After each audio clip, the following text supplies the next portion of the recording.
This video starts chapter 11. 11.1 is the section on sequences, and we're going to take two days a week to spend on just 11.1 because it really is the underpinning of what we're going to do for the rest of the semester. A sequence is an infinite list of numbers. And the important thing, it's not a set of numbers, it's a list of numbers, meaning that you have a first term, a second term, a third term, and so on. It's an ordered list of numbers. And you see it's listed by A1, A sub 2, A3, A4, etc. A sub n, this term here is the nth term of the sequence, right here, the nth term of the sequence. A sub n is called the general term of the sequence. Now let's just look at a couple examples. The sequence braces 2 to the 1 over n.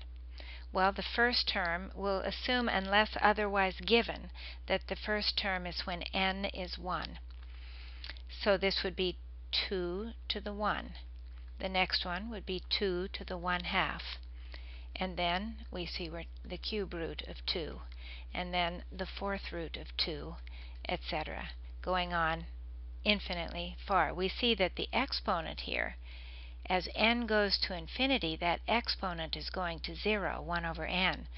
So it wouldn't surprise us, we'll prove it later, but this limit, as n goes to infinity, these terms get close to 2 to the 0, or 1, don't they? That's never a term of this sequence, but we can think about that as being a limit, that the terms get as close as we want to 1 as we go further out in the sequence. Here we have 1 over 2 to the 1, 1 over 2 squared, and 1 over 2 cubed, and so on. An infinite list of numbers. None of them are ever equal to 0, but again, we know that as this denominator goes to infinity, from our study in chapter 4, we know that 1 over it, the numerator is a constant, that these terms are going to get arbitrarily close to the number 0, and we'll call that the limit of the sequence. One more example. The sine a sub n, the nth term, is the sine of n pi over 2. Oh, I'm just going to draw my little unit circle here and think about this. So when n is 1, we have sine of pi over 2 is 1. When n is 2, we have the sine of pi. I'm just going around the circle here. The sine of pi is 0. And then when n is 3, we're down here, and we have the sine is negative 1. And the fourth term will be the sine of 2 pi, which is 0, and we're just going to go around that circle again. 0, minus 1, 0. 1, 0, minus 1, 0, dot, dot, dot. Now in this sequence, you see that the terms, you can go out to 10 million terms, and you're not going to have them getting close to a single number like we did in our first two examples. We say, as in the first two examples, we say that a sequence converges to L if the limit of a sub n as n approaches infinity is L. And if the sequence doesn't have a limit, or maybe it just gets bigger and bigger, and you could say L is infinity, but that's not a limit. If it doesn't have a finite limit, we say that the sequence diverges. Well, let's review what it means for the limit of a sub n as n approaches infinity to be L. This is what it means, loosely speaking, and I won't do the formal definition. Maybe I'll make a separate video for that, for the math majors. Well, for that limit to be equal to L, it means that by going out far enough in the sequence,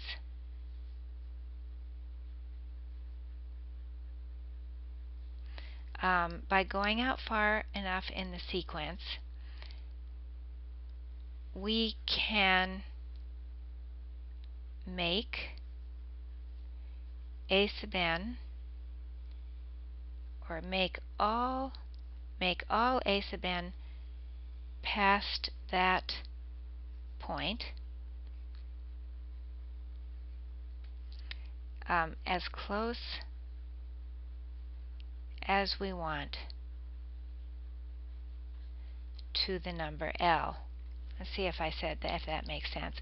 By going out far enough in the sequence, we can make all of the terms of the sequence, all a sub n, past that point as close as we want to L. I think I should give you the formal definition. It just, I don't know, to me it makes more sense than trying to say it in words. To say it rigorously really makes a lot of sense to me. So I'm going to give it to you, and for the math majors, you would really be it'd be great if you could kind of understand this, because you'll be using it in future courses.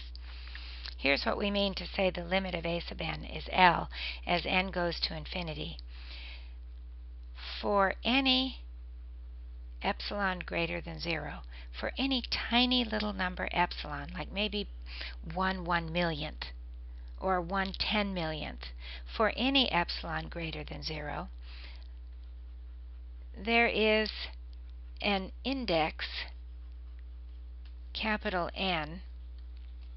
There is an index, capital N, I'll say, so that when n is bigger than capital N, the absolute value of a sub n minus L is less than epsilon. For any small number, we can go far enough out in the sequence so that all terms past that point are within epsilon of L. Let me say that one more time. You can pick a number as small as you want, call it epsilon. It can be arbitrarily small. No matter how small you make it, I can go far enough out in that sequence so that all terms past a certain point are within epsilon distance of L. The pictures here are bigger than I had made them, but that's okay. This slide doesn't look that good. But one other thing to keep in mind, so that we can use our knowledge from Chapter 4 on limits, that if you have a function, this is f of x equals x over x plus 1. I think maybe it's x plus 1 over x, isn't it? Yeah, sorry. This is x plus 1 over x. And we know that that limit, I'll just put arrow 1. The limit of that function is 1. That, look, that function, that continuous function, is almost exactly the same as the plotting of the sequence a sub n, where a sub n is equal to n plus 1 over n. It's just that here we have the continuous curve, and here we just have the points that have integer x coordinates. So the limits are exactly the same. And here is, I'm sorry, this was all supposed to be on the same background here. If you have a sequence a sub n, where a sub n is equal to f of n for some continuous function, then the limit of a sub n is exactly the same as the limit of f of x as x goes to infinity. And we'll use that frequently in the class, because we know how to take limits of these continuous functions. We can use things like L'Hopital's rule, but we need a continuous function of x that's differentiable in order to use L'Hopital's rule. So sometimes we will switch into the functional notation and find the limit there. This will be a sequence that we use over and over for comparison purposes. we're going to have a squeeze theorem. Just like the one for functions, we'll have one for sequences. So this is kind of a very general sequence that we always want to, this is the sequence 1 over n.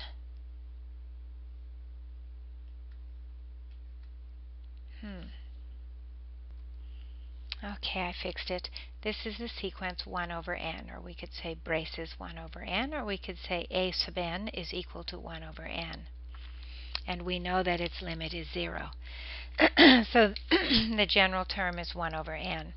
So we'll keep this in mind, and let's just, for the sake of the math majors, say exactly what this means. This means that given any epsilon greater than 0, we can find a capital N, an index, such that, that's the notation for such that when little n is bigger than that index, a sub n, or 1 over n, is going to be less than epsilon. And you try to, if you're a math major, you try to match this with the definition that I gave you on the former slide. L is equal to 0. The general term a sub n is 1 over n. For example, let's just do one more thing. Let's say we chose epsilon equal to 0.001. Well, could we go far enough out in the sequence to make sure that all of our terms were less than this? Well, sure, if we just pick n equals 1,000.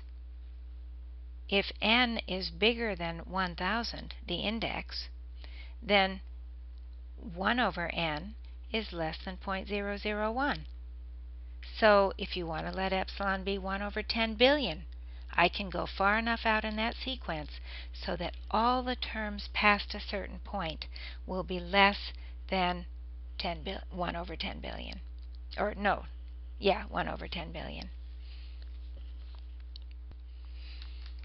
Another limit that we reviewed in Chapter 4 is the fact that if you have r to the x, we know that r to the x goes to 0. The limit of r to the x is equal to 0 as x approaches infinity if the absolute value of r is less than 1.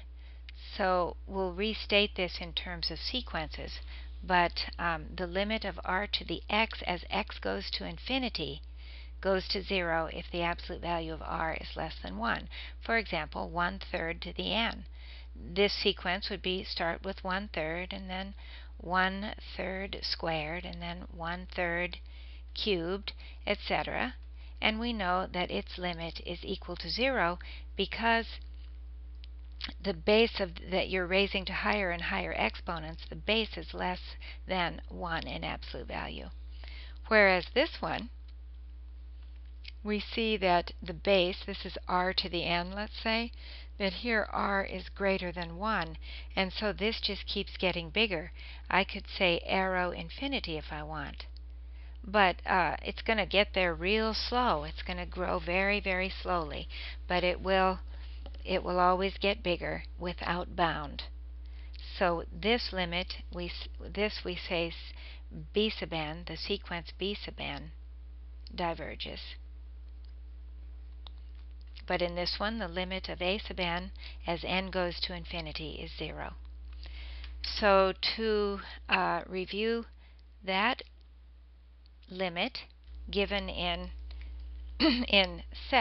given in sequence context, here it is. You should know this.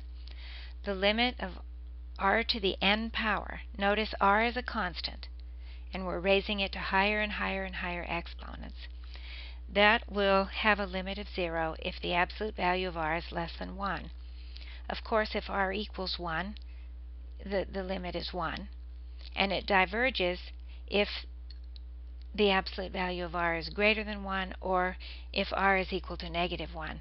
Notice if r were equal to -1, let's write that. If r was equal to negative 1, then our sequence would be negative 1 to the n.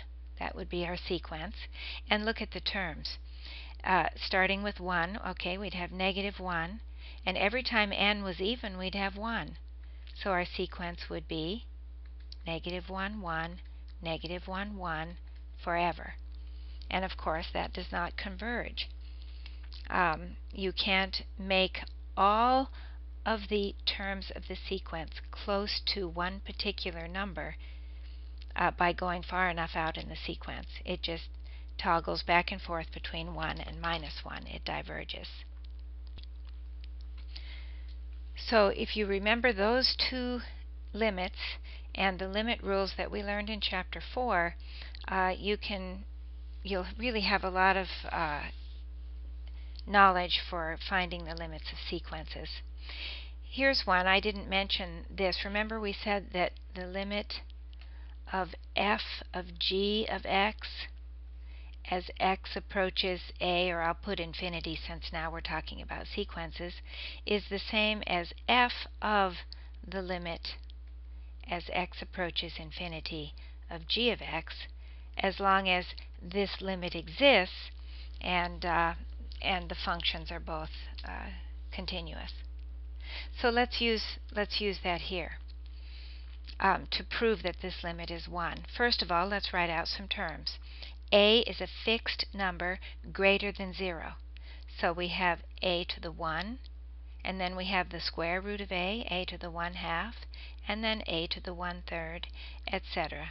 And this is going to converge to 1. If you put it into Mathematica, you'd see that all the terms get closer and closer to 1 as you go further and further out in the sequence. But how do we prove it? How do we take the limit? Now, keep in mind, you already know what this limit is, so I wouldn't ask you to prove this one, but the techniques that we use here, you'll use for more difficult problems. So it's more for the technique than it is to prove that the limit is 1. Okay, so I would take the limit as n goes to infinity of a to the 1 over n is the same thing as a to the limit of 1 over n as n goes to infinity. And we know what that is. That's a limit that we absolutely know, a to the 0, and that is 1. Now here is the squeeze theorem restated. It's really exactly the same thing as you learned with functions, except this time we're saying if b sub n is trapped in between the terms of two other sequences, we're given a sequence b sub n, and we know it is less than or equal to c sub n and greater than or equal to the terms of another sequence a sub n, then if those two sequences converge to L, then certainly b sub n also converges to L. An example, let's say that b sub n is equal to sine of n over n squared, let's say. Okay, if that's the general term of the sequence, then I could start and say, well, sine of n is less than or equal to 1, and it's greater than or equal to minus 1. Now I'm going to go through and I'm going to divide by n squared.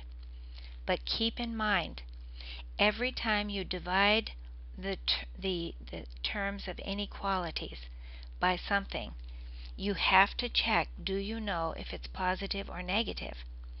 We know n squared is positive, so as I multiply through by 1 over n squared, I know that the inequality signs will be in the same direction.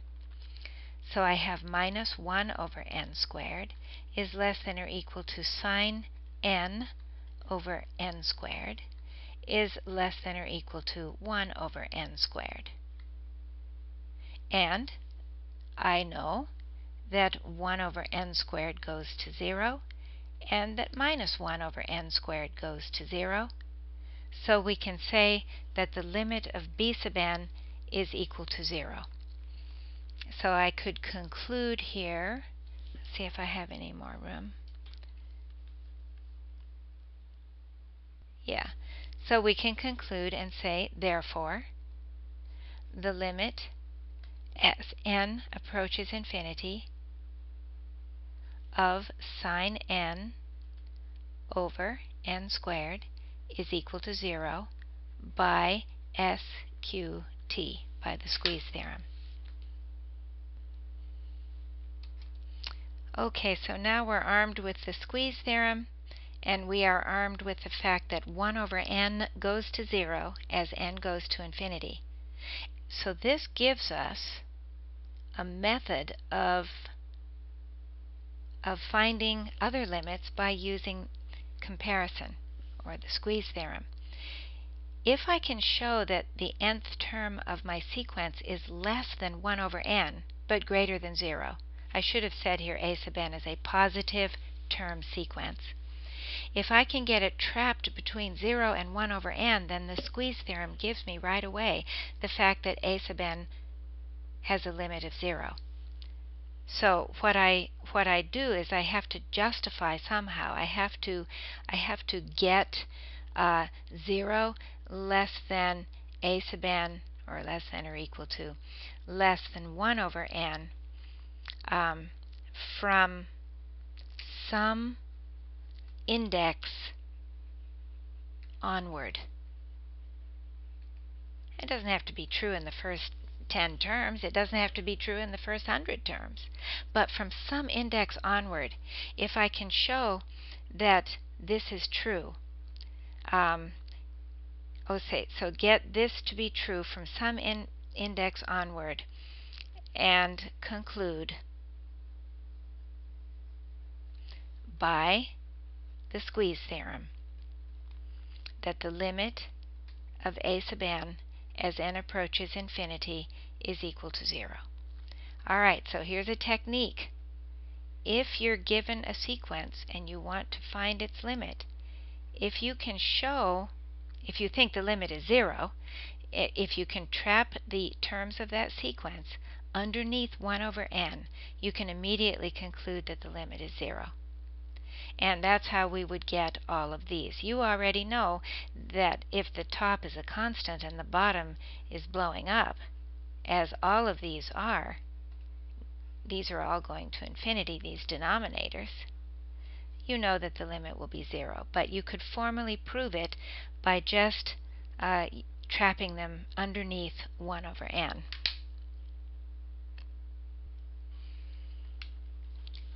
These inequalities are very helpful.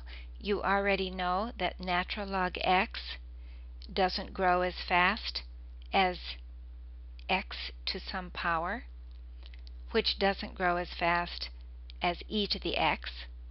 But before, in those graphs we looked at in Chapter 4 video, we didn't graph x factorial because it's simply not a function, is it? And we didn't graph x to the x.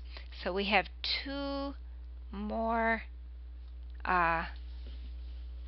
terms to put in that inequality. Natural log grows pretty slow, powers of n grow faster, and e to the n is significantly faster growth. And then n factorial, and then the biggest of all, the one that beats everybody, is n to the n. So let's do an example of where this would come in handy. First of all, if you were just asked to find the limit of e to the n over n factorial, you wouldn't know for sure it's 0, but if you have these inequalities in mind, you know that n factorial grows faster than e to the n. And so since n factorial is in the denominator and the slower growth function is in the numerator, it may be 0. It depends on how fast the two are growing. So we would suspect that it's 0, and a way to prove it would be if we could just trap that general term e to the n over n factorial underneath 1 over n, we've got it. And it doesn't have to be true for n equals 1, 2, 3. It just has to be true from some index onward. So this is thinking here.